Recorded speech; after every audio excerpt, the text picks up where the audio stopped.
the way that we do. I can't think of the word right now, but where we needed to produce. We have always prioritized the female, and that's nature prioritizes females in a lot of ways. And I understand why. It's because we want our species to survive, but we're to a point now where we shouldn't, we should be addressing these issues, because we don't have the same survival rate we used to. Like, women don't die in child labor. Like, it used to be like 1 in 3 children died. Yeah. And I think it was like 1 in 3 died before age 5, or it might've been like 1 in 4, 1 in 5 died before age 5, but there was a much higher number that died at birth, like children. So it's very normal for women to just have lost a child.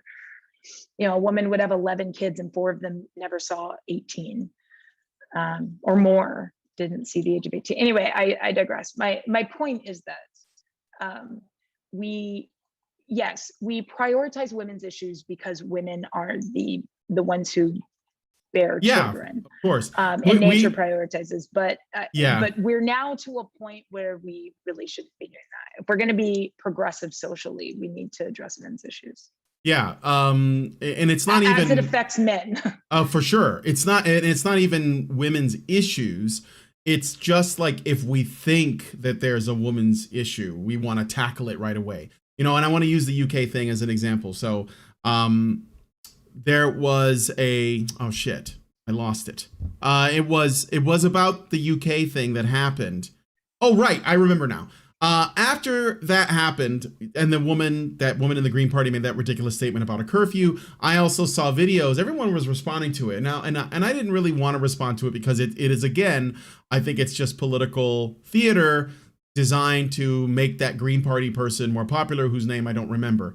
And but one of the things I did see was a couple of YouTubers, women. They made videos explaining how, and these are not feminist women, I just don't want to name any names, but they made videos on how women can actually keep safe. And another one explained how, you know, why do women fear men, right? And there's a lot of logical explanations behind it and everything. But one of the things that bugged me about it was made in response to what happened to this woman.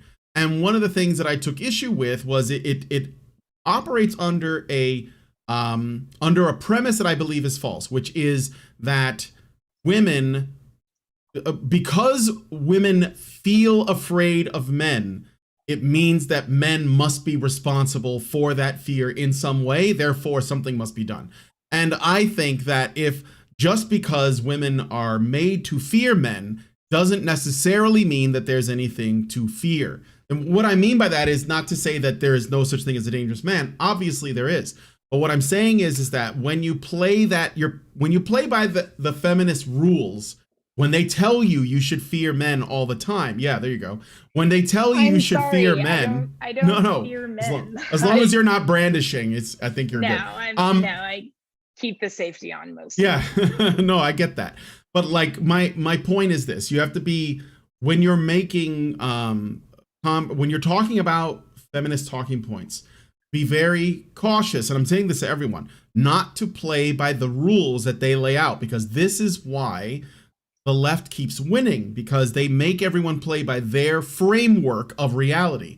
So when you make a video saying, okay, I'm going to give you the logical explanation as to why women fear men, and yes, there are things that are true, like in general, women are not comfortable being approached by men that they find unattractive, but that doesn't mean that we couldn't be trying to get things resolved in a less fear-mongery way. You know, like if you are a woman and you're out in public and a man that you don't find attractive approaches you and says hello or asks for directions or tries to strike up conversation, you should be able to deal with it without having a panic attack. And that's what I would like to encourage. We want to make our women anti-fragile. We want them to be stronger and capable of handling. And when you basically talk about it like, well, we should give women the right to own a gun, give women the right to have pepper spray, give women the right to have a taser, whatever it is. I have pepper spray somewhere around here too. Yeah, I'm sure you do. And bear mace, whatever. Texas, so, yeah. So, yeah. But like, you can say all of those things and I agree with them, but there is downside to that is if the fear of men, which feminists create, and they construct it because they take one incident of a woman who was murdered and they make it sound like this is something that can happen at any time to any woman. Yeah, and it's the norm, right? That we live in this terrible society. Well, what's going to happen even if you allow women to protect themselves, even if you give them all handguns? What's going to happen if a woman is out on the street, paranoid, and a man approaches and asks for directions and she shoots him because she's afraid he's going to rape her because of the fear that's been constructed? So what I'm getting at is I absolutely 100% believe that every human being should have the right to self-preservation and the right to protect themselves. But at the same time, I think that we should be very cautious about how much fear we put in people of the other, whether that's men or whites or whatever, it doesn't matter, that they might just like get paranoid and do something extreme and life altering because they're afraid of something that's got a very, very low chance of actually happening. I mean, most women who are the victims of sexual assault are victims of people who they know. Like, you know, they like, so. Well, that's actually a stat that they gloss over. Now.org. Are you familiar with now.org, which is very left leaning? Yeah. They talk about how Black women, girls are like 60% of them are sexually assaulted before age 18. Yeah. But what they don't say is who's assaulting them. Yes, and also that they don't Black say men, that it's fathers, uncles, brothers, schoolmates, that it's the people that they know. Which, I mean, I don't want to make this into a racial argument because white women are more like, I mean, if it's your family, so of course they're going to have the same skin color as you, but that's the part of the conversation that nobody wants to have because it doesn't fit the narrative. Right, exactly. One other like thing that I want to bring up, I got in trouble and I got written up at a job some years ago because we were out after work. We went to a karaoke thing, and a girl that I worked with was very drunk and was very scantily clad, like she would not have shown up to work dressed the way she was. We were at a bar and we were all imbibing that she was drunk as shit. And she started talking about how she's terrified to walk down the streets and how she's scared to walk to her car at night. And I drunkenly pointed out the fact that she didn't dress like the kind of woman who's terrified that she's going to be sexually assaulted. Now, when I got back to work the next Monday, I did get a talking to from my boss who said that she felt like I was victim blaming. Yeah, that I was blaming her. And the conversation never got to the point where anybody was talking about being assaulted. So she never said, look, I was raped. And that she framed it as she said she was assaulted and I said she deserved it. That's not what happened. I just said, you don't dress like the kind of girl who's terrified she's going to get raped at any moment. And she was just beside herself over that. So. Okay, so I got some more super chats. I should read the rest. So thank you, Diego. Rico Champagne gives us $2 Canadian and says, are you mad at Coach Red Pill? Mad? No. Like what? Okay. I don't know. I've only met I've interacted with him online a couple of times and he's been a bit aggressive, but I think that's just his thing. I'm not mad at him for anything. No, that's his brand. He kind of does his thing and I do my thing and they're not the same thing. But I wouldn't say, I mean, I respect the hustle. Sure. I mean, I don't know. I don't watch him, but no, you know what? Anyway, I'm just going to put it out there. Anybody who puts Red Pill in their name, I'm probably not going to watch it. I just find it cringe. Just talk about the ideas. Stop trying to sell me what you are. Albert Nada Retro gives us $5 Canadian and says, Brian, please send Annika a link to my video about the movie North Country. She may find it interesting. Speaking of the hustle, this guy's been trying to get everyone to watch his video. He basically did an in-depth video on the making of a film called North Country and all of the messed up stuff that Charlize Theron did to various male co-stars. Really? So, huh. That would be interesting. Which is weird because why would Charlize Theron of all people feel the need to do that? But Rico I'm not familiar with it, but I'll watch it. Okay, I'll send you the link after.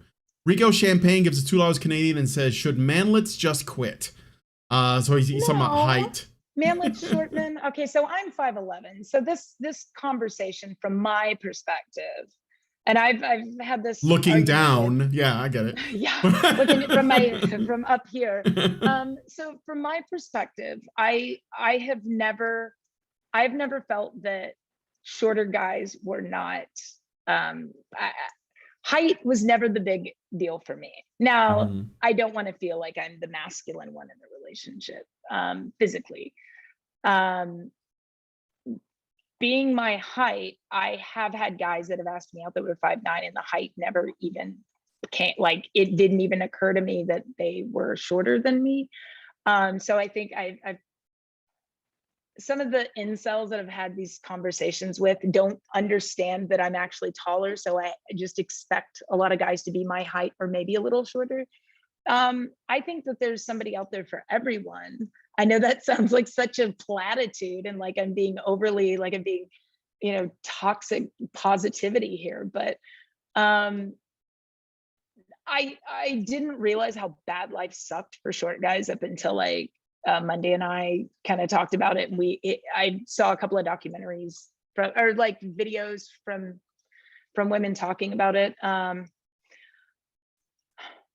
God, that's such a big conversation to have, and I Yeah. don't have No. the answer. Height. I really don't. I don't know enough about the No, subject. I don't think manlet should quit. I know a guy, black dude, very like self-made. He does really well financially. He owns multiple cars. Like he's done all of the work, but he has always been short. He's got to be like 5'7" or something, like really small, right?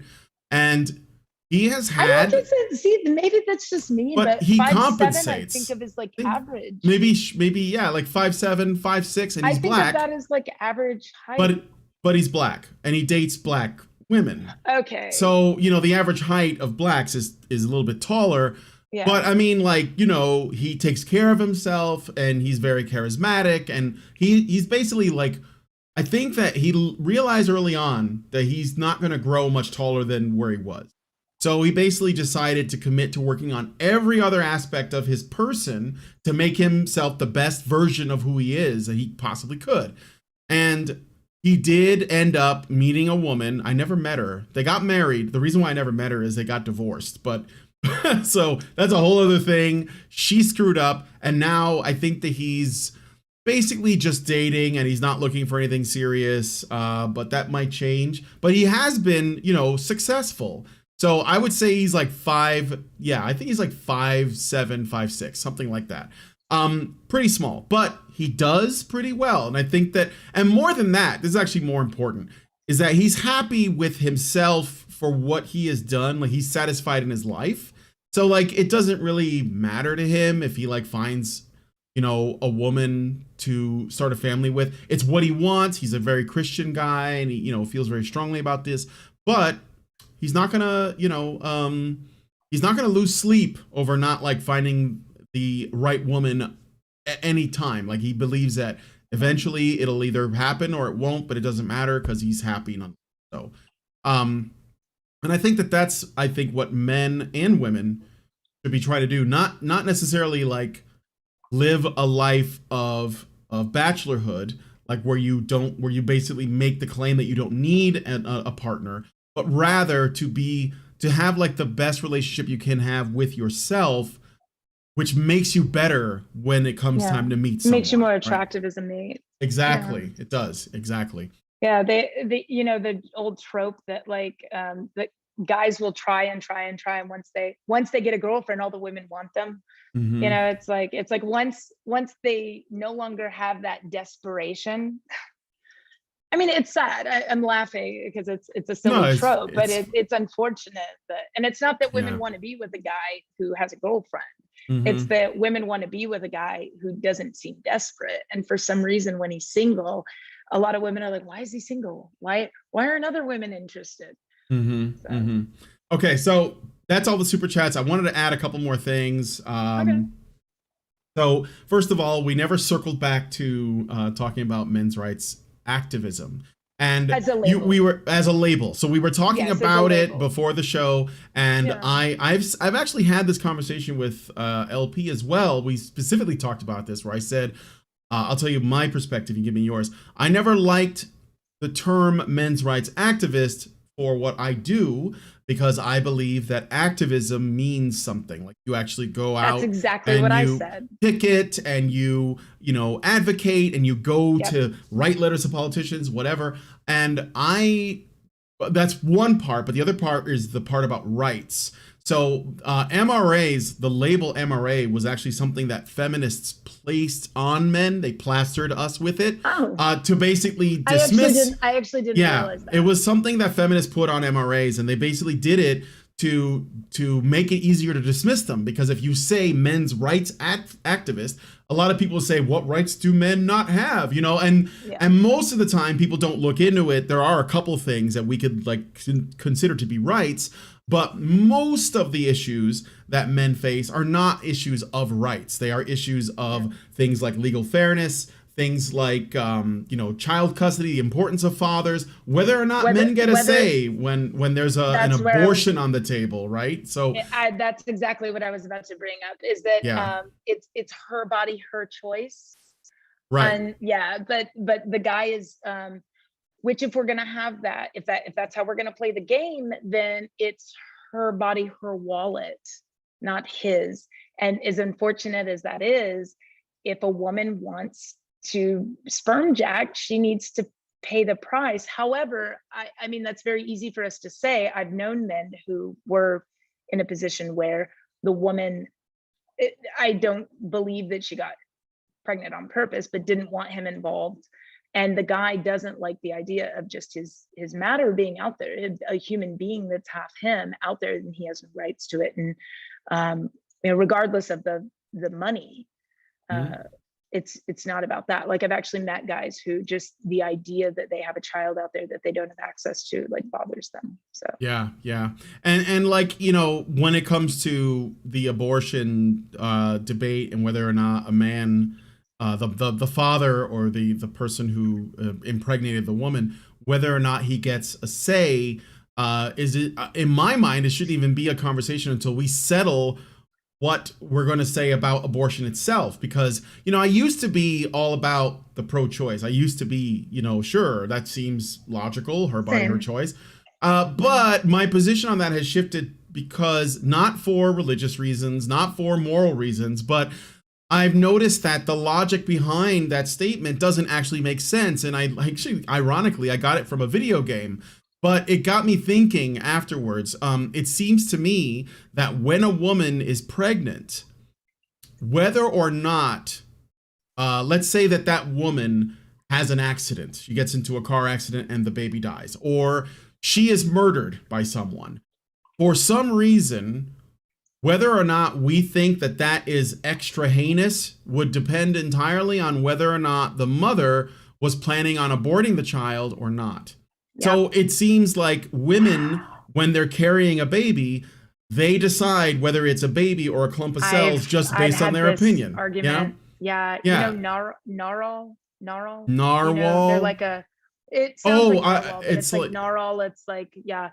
I got blocked by them because during the Super Bowl a few years back, they were promoting something with Beyonce, talking about how amazing Beyonce is. However, Beyonce, 8 weeks pregnant, had a miscarriage, which is horrible. That's a horrible thing. I don't wish that on anyone, even my worst enemy. To lose a child, to me, would be the worst thing in the world. However, it was 8 weeks.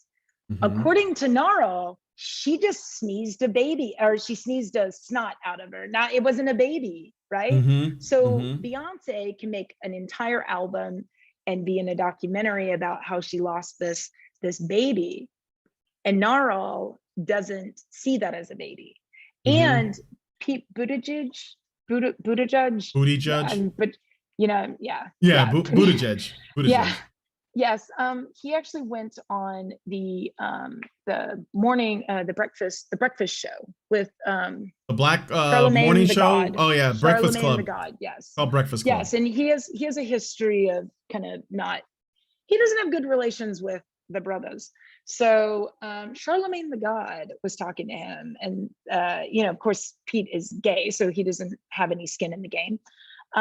But he said that he thinks that the mother should have a choice up until birth, up until the baby is out. So well, here in Virginia, the governor has basically said that after birth they could like ask the mother, like they could deliver the baby and be like, is this a clump of cells or a baby? Abortion. And the mom gets to decide, right? Yeah. So it's considered post-birth abortion. And Mhm. I'm like, that's not abortion. You can feel it kicking and scratching and hiccuping at 18 weeks. That's a person. It might not be viable until 20, 21, 22 with medical intervention, but that's a person that's inside of you. When you roll over and you see a foot stick out the side, that's not snot. That's, Yeah. I mean, now this is why I think that we should do the screens earlier than 20 weeks. I'm against abortion past 20 weeks, which is why unless there's like an extreme, I mean, clearly if the mother has a genetic issue, if the mother's going to either lose the baby or the mother could die, or there are extenuating circumstances, no doctor in America would force okay, very few doctors, I'll say that. Okay. Very few doctors. I never heard those doctors named. I always hear this woman needs to abort or this woman needs to drive across state lines, but they'll never name the doctor. Why? Because he doesn't exist. Because a doctor's job is to protect the patient. The woman is a proven entity. She can go on to have more children. If a woman is going to die in child labor, no doctor is going to force her to stay pregnant. She can get second and third and fourth and fifth opinions. And doctors will claw at the opportunity to prove that this baby is going to end her. So this idea that like, the thing is, they take this 0.003% and they act as though that's the norm. The same thing they do with trans. They act like transgender people are a third of the population. Or like, well, that number's growing, isn't it? Like 18% or something. Like no, I know, but the intersex thing, like there's 3 sexes. There's 3 yeah. And that's if there were 3 genders, it would require all 3 genders to come together to make a baby. So that's just not true. But it's a political football for them. That's all. It's all of this is all that. But my main thing is that I'm with you on like men should be involved in some capacity on decisions regarding so you know what my solution is? Okay, go ahead. And guys don't like this. Stuff fucking chicks you met at the bar. I'm sorry. Date, court, get married, and stop with the baby mamas. I'm sorry. I'm so sick of this shit, and I'm not religious. And I have my entire adult life, I've argued with people. Stop sleeping with strangers. Stop. Don't stick your dick in crazy. Women, stop sleeping with strangers. Like, stop. Don't get on birth control. Stop sleeping around. That's where I get in arguments with the incels about this because they think that a lot of them, not all, at least the vocal ones on Twitter, I get in arguments with because they think that this is like some right that they have. Like, men need sex. I understand humans need human connection. You know what? Maybe we should lower the age of marriage. Maybe we should normalize getting married at 19, 20. Yeah. I don't think it is a good idea, but I prefer that rather than people sleeping around with a bunch of strangers, sowing their oats and dropping their seed in a bunch of random women, and then having to deal with the trauma. And a friend of mine, he was in an interview with his name's Adam Trahan. He's relatively conservative. He's very funny too, if you guys want to follow him on Twitter. But he was in an interview and that happened to him. The woman, he was with someone, he was in a committed relationship, and she very angrily punished him by aborting his baby. And it was something he had to deal with. And I think that with the case with incels briefly is that it's not.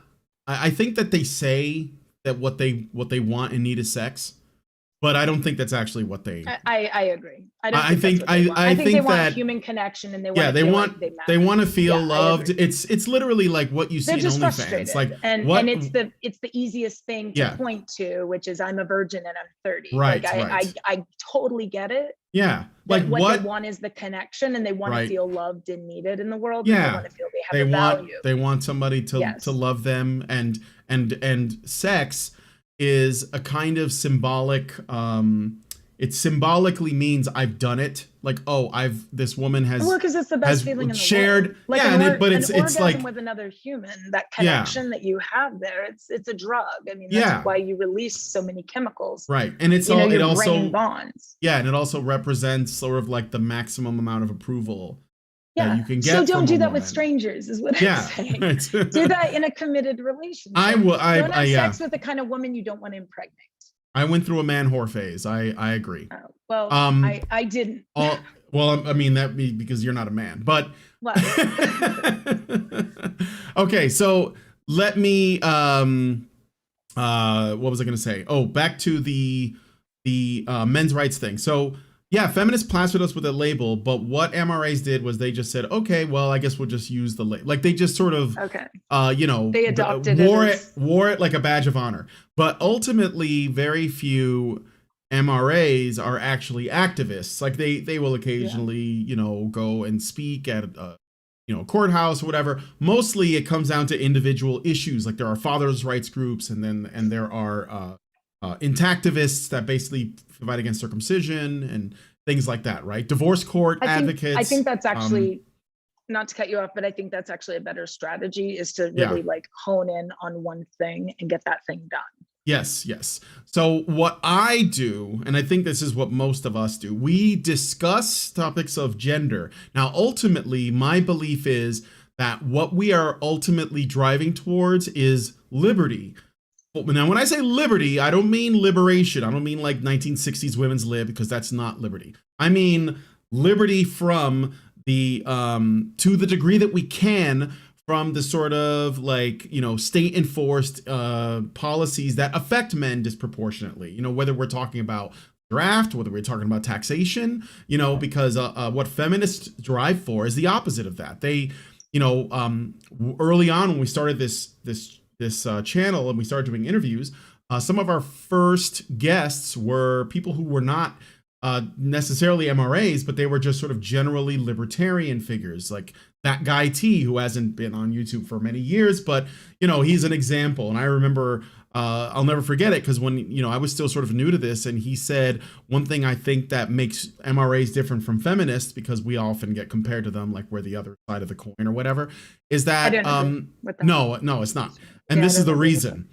Feminism is ultimately a program that exists to expand the power of the state, and it is heavily authoritarian, and that is all it wants. It's basically socialism with panties, as Karen often describes it. Men's rights activists, or MRAs, they actually want to be free from the system. And this is the reason why feminists oppose them, number one, so fervently. And number two, if they can't oppose us, they say, why don't you work with us? Why don't we work together? We can solve men's and women's. This happens all the time. And I don't know what other MRAs, some of them do try to do that. Like Dr. Warren Farrell tries to work with feminists. They almost always throw them under the bus. Because you never work with feminists, you only work for feminists. That's how it works. But I will never do that, because they ultimately they don't want what we want. They want to enslave men ultimately, because and I know it sounds hyperbolic, but no, I agree.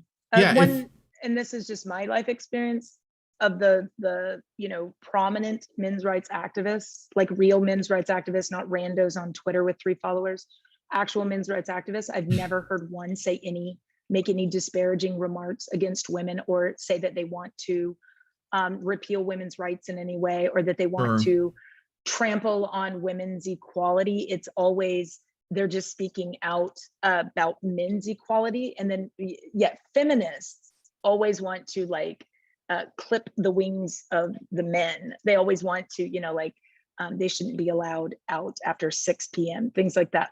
They always have these just ridiculous things that they want to put in place. And yet men are just like, hey, could we get a say too in our, Yeah, yeah. can I see my kid more than every other weekend? Stuff like that, Exactly. Yeah. Before I put a bullet in my brain. Yeah, absolutely. And it's a product of that, right? So, ultimately, if what feminists are really after is power, and they're going to the government for that, which is what their ultimate goal is, then that means what? Well, they need the government to remain powerful so that they can get, not just money, but more importantly, power. Because if you can get like favors from like the state, you almost don't even need money at that point. But the women don't get the power. The women get the feminists get it.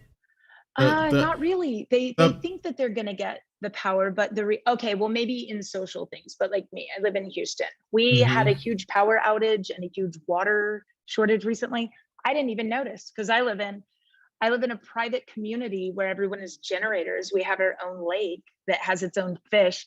Like you can garden, you can own. I live in an area where people own chickens, and so they don't have to rely on if all the grocery stores were to be shut down tomorrow, I guarantee we would have a lot of people who would not be authoritarians anymore because they would realize. Sure. That's why. But like most of the time, the people driving for this stuff, they live in gated. They live in gated communities too. They own food storage. No, a lot of times the people who who are going after this, these like people in the intelligentsia, people in the political sphere, people in the media that have tremendous power, and they are feminists. Like even if they don't call themselves feminists, which they do, they usually do it with pride. They use it as a vehicle. But even if they don't call themselves one, they still carry the ideas with them. Like the central idea being patriarchy itself. And they are the ones that won't suffer. Like if they create let's say that they get whatever they want, and and America turns into Venezuela. If everything collapses, they're going to be fine because they still have tremendous money. They still have favors, and they'll just go to another country and be like, well, that messed up. That's not our fault though. That's patriarchy's fault. And then they'll just start the whole process over again. And do you think this could stem from the fact that women as a gender, and I'm probably going to get in trouble for saying this, women as a gender are used to being taken care of for millions of years, and men as a gender are used to where they're the caretakers? 100%. Men are the ones who have to fight the battles and protect the families. They're the ones who have to, leave the women and children in, under a blanket while they go get, murdered in a war. It's like, I think that's really what it boils down to, but we haven't 100%. We haven't evolved out of that. We don't need that anymore. And now it's expressing itself differently. Yeah, I think it's 100%. I think that there is even like sexual selective evolution that you can look at. Well, it's not, I don't want to say I don't like using the word misandry very often, because I think that a lot of times what happens to men is not a product of hating men. It's more of a product of like our need to treat them as disposable, because we need them to be disposable. Because if we treated men as preciously as we treated women, we wouldn't get anything done because no one would want to put men at risk. So that's actually true. Nothing would get built. Yeah. So like on some level, we have to allow everything. We wouldn't survive. Like the way the world is arranged is, think of it like a womb. Okay. And I know it sounds like I'm making a feminine symbolic comparison here, but a metaphor. But think of it like a womb. In the center of the womb, you have like our very comfortable advanced civilization, right? You have cities, electricity, running water, plumbing, cable, the internet, cars that run on electric power, like all of the comforts, a supply chain. So you can go to a store at any time, or a restaurant, and there's food right there, and you don't know where it came from. You don't know the cow's name. Like it's just there, right? Everything, all of this comfort, and there's police, and there's fire, and there are sanitation workers, and everything in that bubble. And then if you move out of that, when you get to the outside, you have the perimeter, you have the edge of human civilization. And on that edge are men who are working, and sometimes it's literal, like they're the military, they are border control, they are cops, they're firemen, they're sewer workers, they're all of the people that basically maintain our comfort. When I mean, maybe not in your case because you have generators, but if the person lives like where I live, installed by men.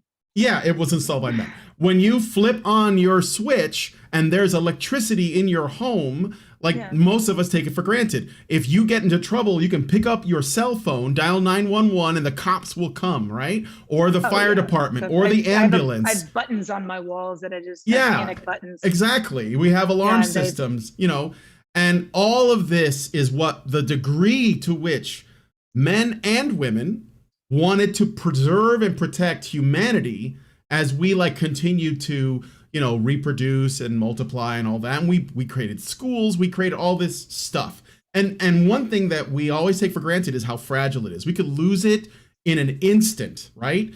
And we are losing it. Like, it's starting to fall apart. There's signs of erosion. And I think that the one of the things that's the reason for this, so let's bear in mind, okay, men exist on the perimeter. We need men out there, and there are many men that want to be out there. Alaskan fishermen and all these guys that are basically willing to, oil drillers, coal miners, whatever, because they want their family to have the best possible life, especially their children. They want to keep them safe. They want to provide for them, and they do so thanklessly every day, right? Women, most of them, some of them are in the perimeter, but very, very few. Most of them operate in that central part of the womb. They're teachers, they're nurses, they're doing things that are more in the social sphere. Which is important. It is. It's important. I'm not dismissing that. We should appreciate that. But one of the putting their lives at risk to build buildings. But they're giving birth.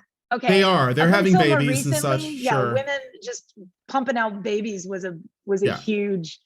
But we don't typically ask women to put themselves at risk because we do need them to propagate the species. So I think that by and large people are okay with women living safer lives because men built that so that they could keep them safe. So they'd like women to take advantage of it, right? But women should make it comfortable.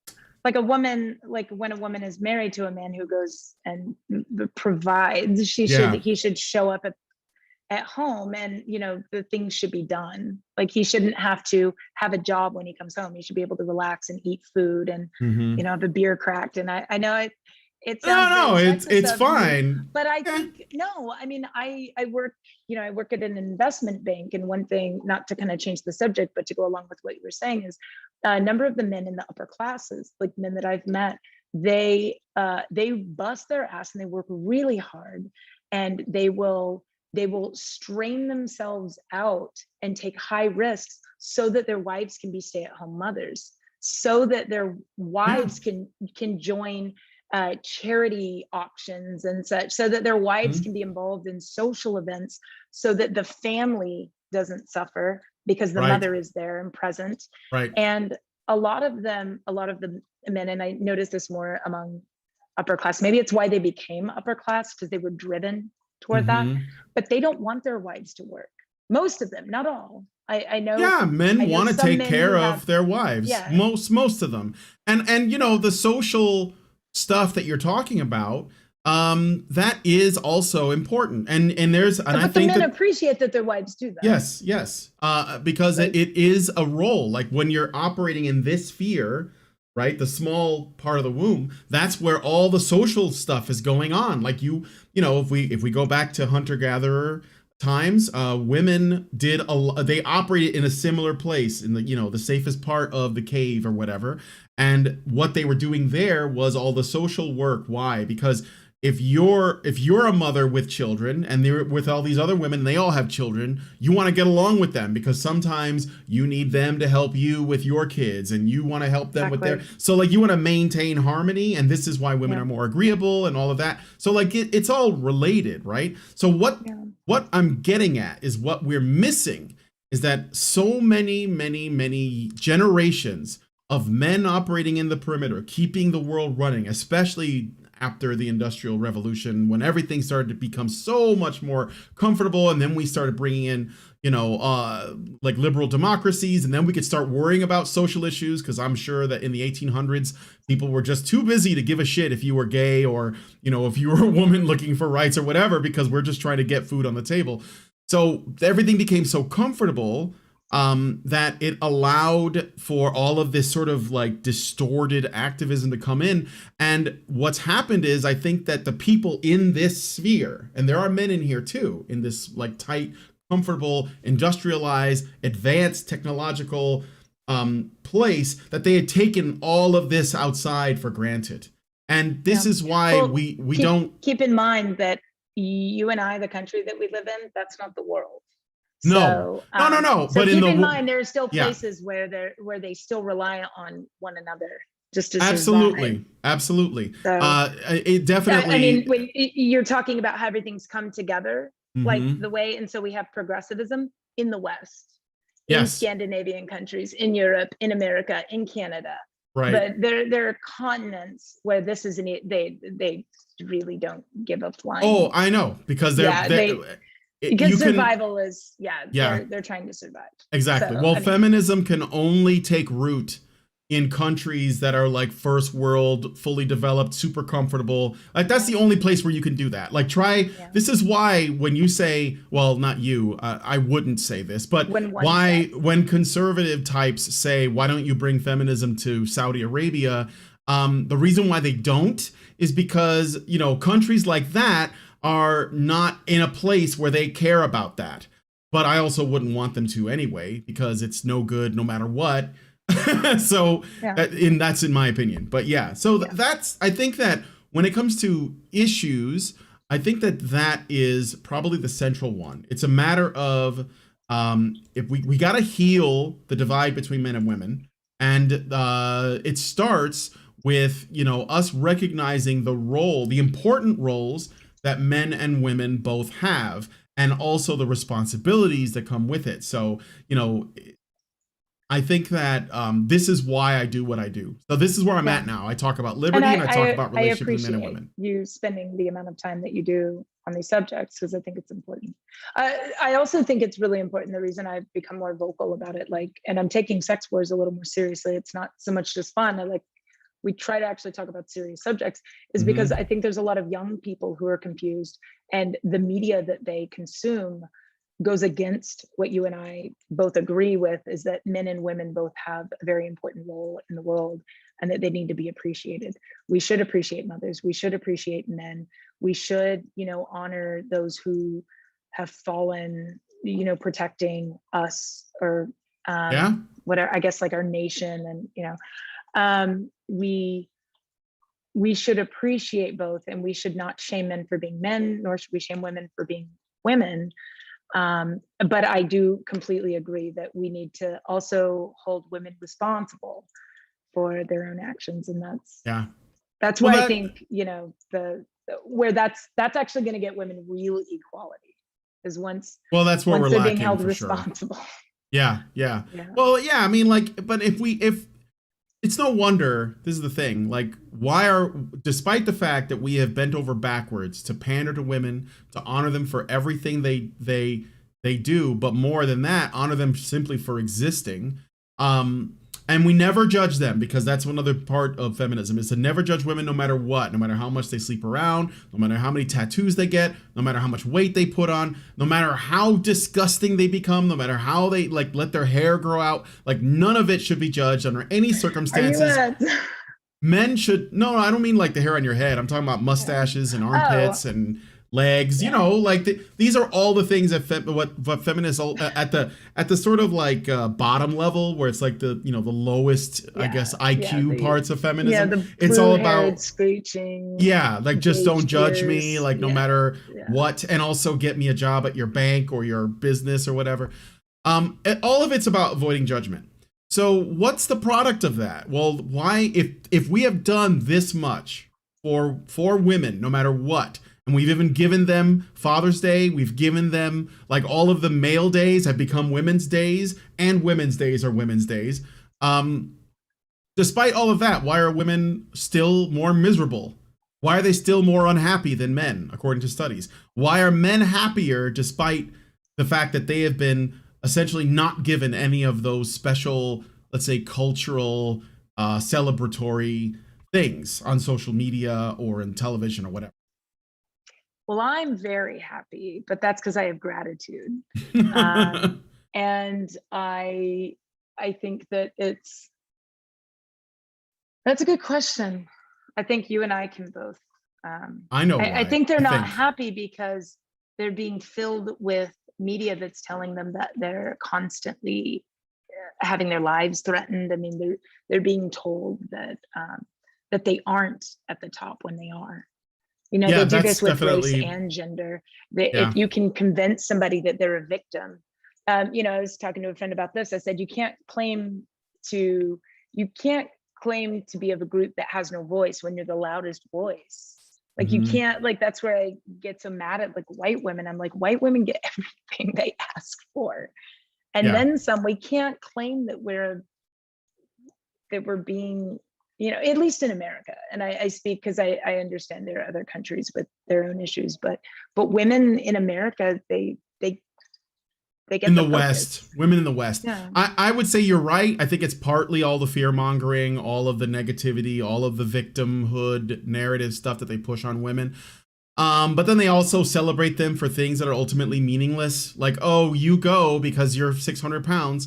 So I think it makes what really makes women miserable is a product of both that and the fact that we are asking nothing of them. So when we ask nothing of people, then what do they have to show for anything? Like no one is saying, you know, go out, do better, try to do this, try to accomplish that. We never ask anything of them. We don't say, you know, as a woman, you have a responsibility to these things. Like we do that with men, and then they go and do it. And even if they're, you know, we hound them or whatever, they generally find a way to feel satisfaction from that. Oh, I went and did my job today. Oh, I went and did this. Work.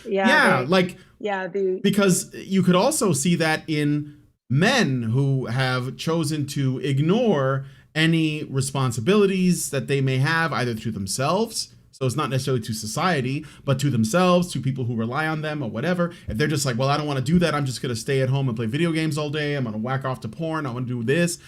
They will find that all of those pleasures are fleeting because they're really meaningless. And then they're going to be unhappy. But that is far more rampant with women, I think, because we never ask women for anything. We only ask them what they want. And then, of course, you know, what's the saying goes? Sometimes what you want is not right for you because it's not what you need or something like that. So I think that that's the reason. And the thing is that what I advocate for will make women happy too, because they'll find that if they have purpose in their life, then it's going to make them happy because that's what you say that you have gratitude, but it's not just that, right? I mean, you're, you know, well, doing the happiest things. Women I know are stay-at-home moms. I mean, they women who are so incredibly grateful for the fact that they have a supportive spouse and that their entire job revolves around taking care of their family. That seems like a dream job. If you get to take care of your own children all day. Now, you have to clean their noses. There's, you know, I'm not saying that it's like this, you know, it's not romantic, but it just, your only job is to take care of your family and cook the food that somebody paid for and drive the car that somebody paid for and you got to pick out. It's like, just, it seems like such a fantasy. And I was talking this last week. I'm trying to figure out some stuff on my own, like when did it turn, like during the sexual revolution, the 50s, 60s, 70s, and I have some theories, and I think they're right, but we don't have enough time tonight to get into that. I might bring it up at some point in the future. Yeah, or we could do another one, or maybe I can that would be be a guest on your show. Why are women happy? Yeah, I will tell you that would be a good thing. I think it probably started around the sexual revolution, but I also believe, and I don't know many people who agree with this, but I think it really matters. One thing that we have to remember is that feminism was never good, ever. Yeah. There was no point in history. It was, but I mean, it was based on a lie, a hateful lie, and there is no version of it that's good, because I see a lot of conservative women. They want to like have their cake and eat it too. So they defend Meaning? women's like where they basically defend feminism insofar as they frame it like they're doing feminism right as conservative women. So they'll say, for me, feminism It is might being be a the mom. way they use the And word. yeah, but they're trying to like Yeah. they could be in one way playing this game where they're trying to say that, you know, like the that feminists get feminism wrong because to them it's about choice and to them it's about this.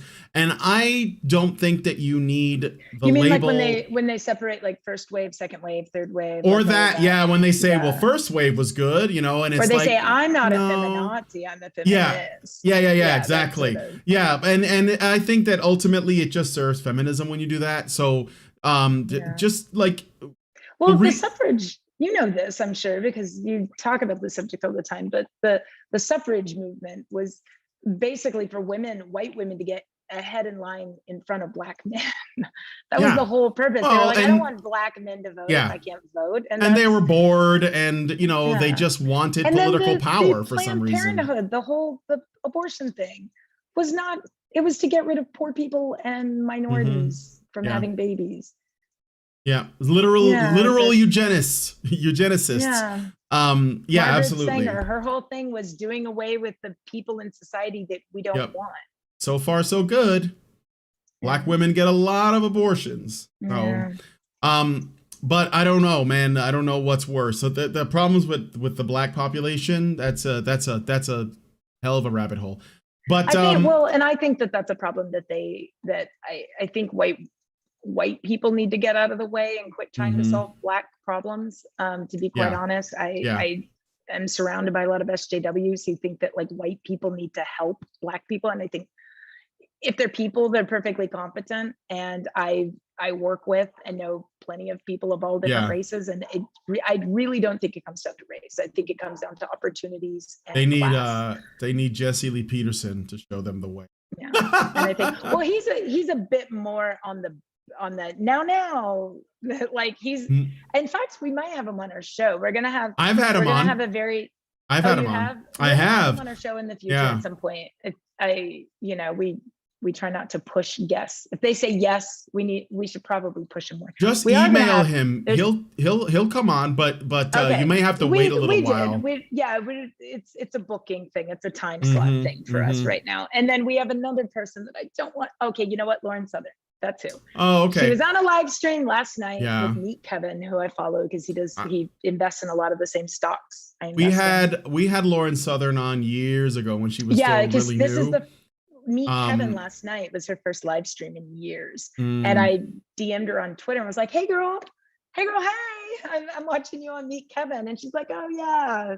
And then she said she was going to come on our show. I had asked her like a while back, but I know she's busy and she pulled away from social media because I know. And that's another reason why I haven't like pushed to get her back on, because I know that she just came back to social media. Although I would like to talk to her because there are some things. She's one of the people I was talking about that made the video about how women can protect themselves. And there are some issues I have. I mean, by and large, I'm fine with it, but there are some issues that I do have with what she's saying, because I think that, again, you know, if you arm paranoid women, innocent men will probably get hurt.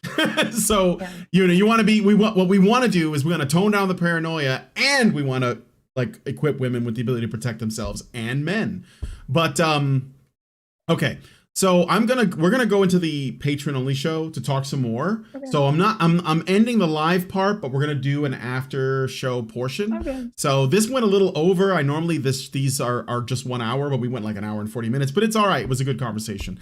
And I hope that we can like talk again about other stuff, because definitely, you know, I can go on and what on. we'll do in the future is come up with some actual topics, so it's not just stream of consciousness. Oh, I don't have a problem with stream of consciousness. I hope you guys are fine with. See, like I like organic conversations. I think that people do like to see, you know, where topics. Like where things go, and you know, so. But let us know what you guys think about this conversation in the comments section. I appreciate that. Albert Native Retro gives us $20 Canadian, and he says synopsis. He's talking about this North Country thing. It's about how women in the cast of North Country took their stress out on guys in the cast and crew. Rusty Schwimmer, I'm not sure who that is, Charlize Theron, and director Nikki Caro were featured in interviews that I referenced. And Rico Champagne gives us $2 Canadian and says, "Hope you're all armed and trained." Well, I am armed. Training. So one quick thing about women in the military, pregnant women in the military. I don't know if you saw. Oh yeah, they're gonna be. So we're finally gonna have flight suits that fit. I'm so glad. Yeah. Get this though, women, when you're pregnant, you're not supposed to fire a weapon because it can destroy the baby's hearing. Like the sound waves, when you fire a weapon, it can actually make the baby deaf. It can affect. Yeah, you're not even supposed to be near. It can destroy their hearing before they're born. Oh, I mean, so if these women are in active combat pregnant, I have no doubt. So all I will say is easy solution. Just before you give a woman a weapon that's pregnant in the military, just say, okay, I'm going to give you this, but if that's a baby, it's going to go deaf. So is it a baby or is it a clump of cells? If she says it's a clump of cells, then give her the gun. Like, that's where we are now. This is how we decide whether a woman is carrying a life or not. It's weird to me that a woman that has the hormones in her body that she should want to protect and survive would choose active combat. It goes completely against. Do you know how brainwashed you have to be? Because when you're pregnant, everything in the world revolves around protecting that. Absolutely. Like just protecting your belly. You don't want a stranger in the store to get too close to you because you know that's mine. Like you don't want to be touched by strangers. And yet you want to, pick up a gun and go to a foreign country and shoot people. I just don't understand. I don't understand I get that. how those women can cut off that instinct to survive and protect their child. To what for? Like what? Like, do they get a medal for putting the baby's life at risk?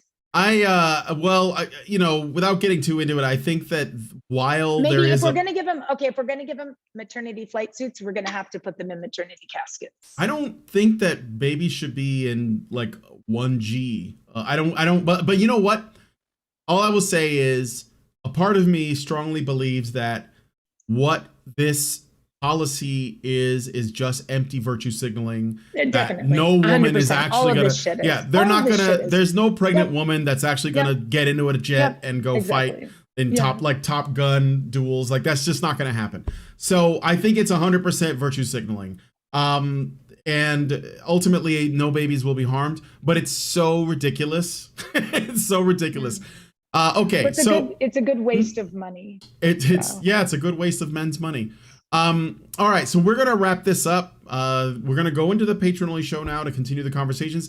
If you guys like this video, please hit like, subscribe if you're not already subscribed, hit the bell for notifications, leave us a comment. Sorry about the weird audio stuff in the beginning. And also support us. Go to feedthebadger.com. $5 a month to get you into the Discord, and you'll be able to watch all the additional content like this continuing conversation, as well as lots of other content. I mean, thousands of hours of content is available. So you will not be bored, probably a little overwhelmed. So thank you guys so much. Thank you, Annika, for coming on. Don't go away, though. We're going to continue this conversation in the after show. Okay. And thank you guys so much for coming on, and I'll talk to you in the next video. Men's rights activists are machines, dude. Okay? They are literal machines. They are talking point machines. They are impossible to fucking deal with, especially if you have like a couple dudes who have good memory on top of that too. Holy shit, you're fucked.